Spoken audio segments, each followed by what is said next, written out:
If she said the wrong thing, he would slap her without hesitation. Even greeting the dog would get her scolded and warned. He made it clear he was in charge, the dog came second.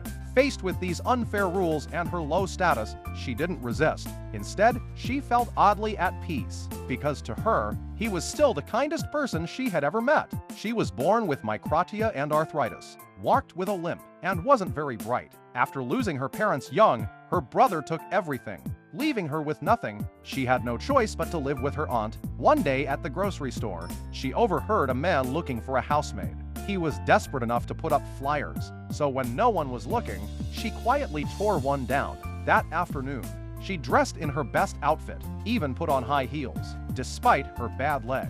A trip that should have taken 30 minutes took her much longer. Nervous but determined, she knocked on his door, but he barely acknowledged her. What he needed was a capable housemaid. Still, he let her inside, even made her a cup of tea. She did her best to sell herself, but in the end, he turned her down. Disappointed, she left. A whole week passed, and no one else applied, so he had no choice but to show up at her place and offer her a chance. She packed her bags in a heartbeat back at the house. He ignored her completely. She didn't know how to act, and by dinner time, she hadn't even made a proper meal.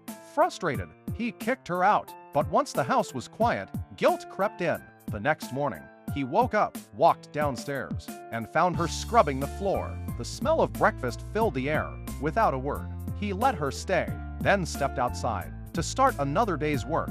Two lonely, wounded souls, slowly drawing closer together